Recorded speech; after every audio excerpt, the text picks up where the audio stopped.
A paz do Senhor, amados irmãos da Igreja Assembleia de Deus Despertando Vidas. Eu sou o presbítero Leonardo e é um prazer, uma satisfação poder estar aqui com vocês, compartilhando uma parte do estudo que vocês terão da lição 2, que fala sobre a oposição ao servo. O Evangelho de Marcos, Jesus é apresentado como o servo, aquele que veio para servir e não para ser servido. E nesse capítulo 2 e 3 será destacado a questão da oposição que o Senhor Jesus sofreu como servo diante dos escribas, diante dos fariseus. E isso é muito importante, essa compreensão dessa oposição para as nossas vidas, para a igreja nos dias de hoje. Porque nós também passamos por oposição. Ser um cristão, ser um discípulo de Jesus, traz um desafio, um grande desafio, que é o desafio dessa oposição, das perseguições, que nós também passamos por elas. Então, o estudo desses 2 capítulos vai trazer um amadurecimento para que nós possamos aprender a lidar, a suportar e a superar essas dificuldades e essas oposições que aparecem no caminho. E o muito interessante é que nesses 2 capítulos nós podemos ver basicamente 3 tipos de oposição que se levanta contra o Senhor Jesus. A oposição silenciosa, a oposição explícita e a oposição cruel. E essas oposições também, elas vêm de encontro, em algum momento da nossa caminhada, elas vêm também de encontro às nossas vidas. Mas com esse ensino, com esse estudo, nós seremos capazes de suportar, assim como o Senhor Jesus suportou e venceu, nós também venceremos.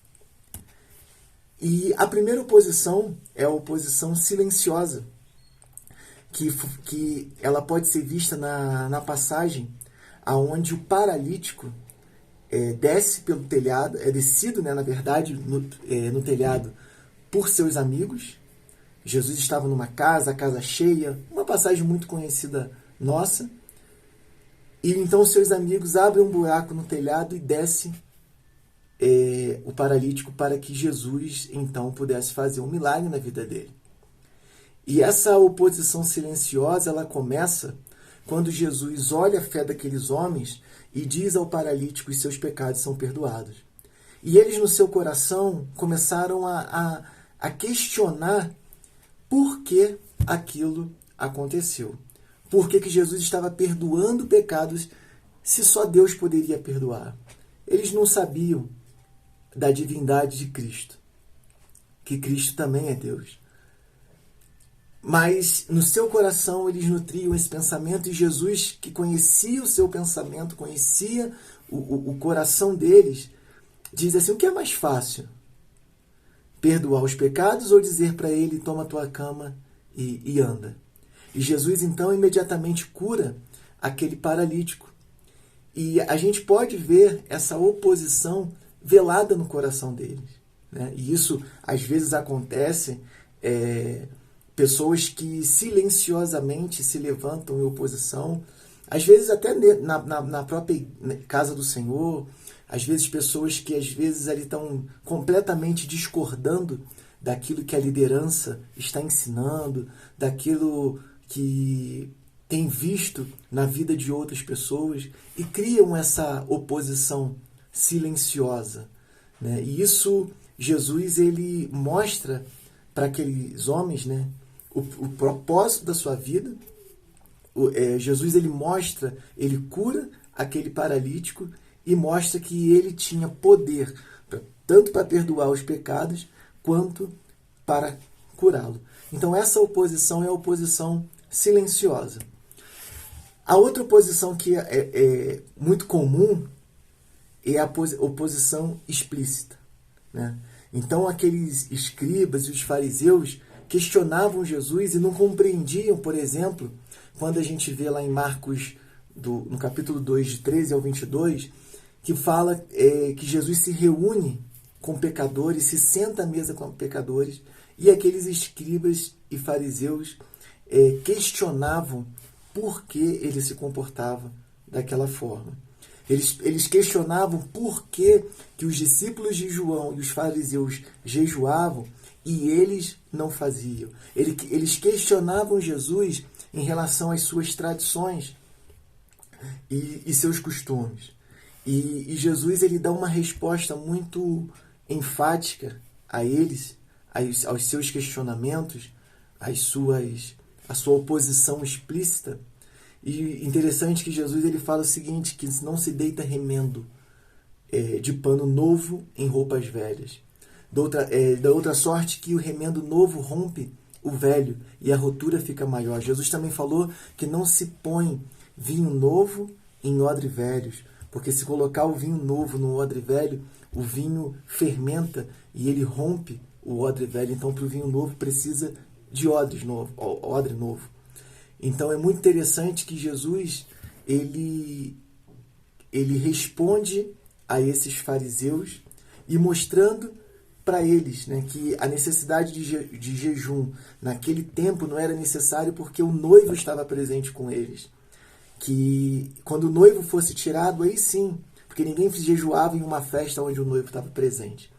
Mas interessante que Jesus ele responde e demonstra e explica aos questionamentos, às oposições explícitas desses fariseus e escribas. E a oposição, e o terceiro, né, que é a oposição cruel, que a gente pode ver lá em Marcos 2, do 23 até o versículo 35 do capítulo 3, que Jesus ele valorizou mais as pessoas do que o costume.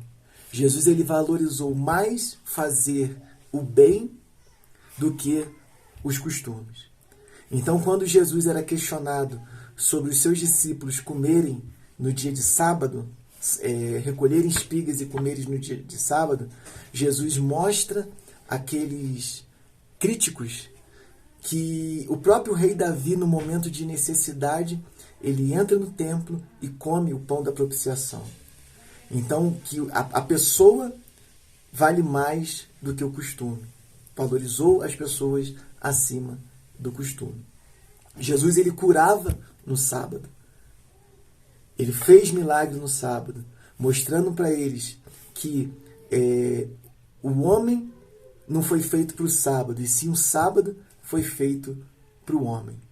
E o mais importante diante disso, diante dessas oposições cruel, é que Jesus não recuou, Jesus não retrocedeu. E o que Jesus faz? Ele treina os seus discípulos para que eles possam também pregar o Evangelho. E se eu e você somos discípulos de Cristo, nós também teremos oposição. E às vezes, essas oposições, elas começam já desde o início da nossa conversão, às vezes na nossa família.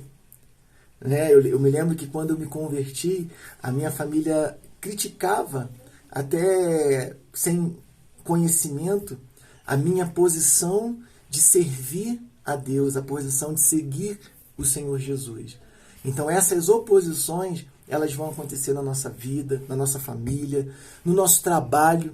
Às vezes você, por ter um posicionamento, uma postura em defesa dos princípios da palavra de Deus, as pessoas serão contra você, vão te chamar de beato, vão te chamar de fanático, e essa perseguição, essa oposição, ela vai existir. Eu converso muito com jovens, e interessante que hoje em dia muitos dos nossos jovens cristãos sofrem oposições dentro das escolas, dentro das universidades, devido a essa doutrinação ideológica, devido ao marxismo cultural.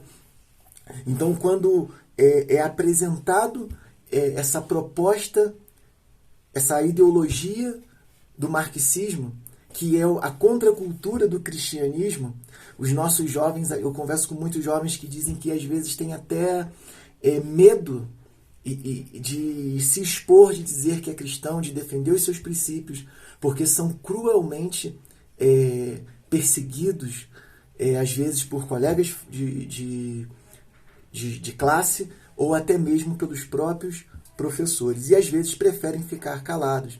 Mas esse é um tempo que nós, como cristãos, que a igreja, ela não pode se calar, nós não podemos nos calar, mas nós temos que trazer as verdades bíblicas para a nossa sociedade e influenciar a nossa sociedade com essas verdades.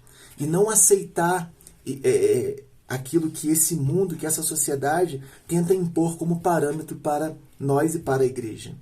Então essa oposição, essas oposições, elas se levantam na nossa vida como discípulos de Cristo, mas elas precisam ser superadas. E assim como Jesus fez, nós precisamos mostrar para eles a verdade, falar a verdade, pregar a verdade e viver a verdade.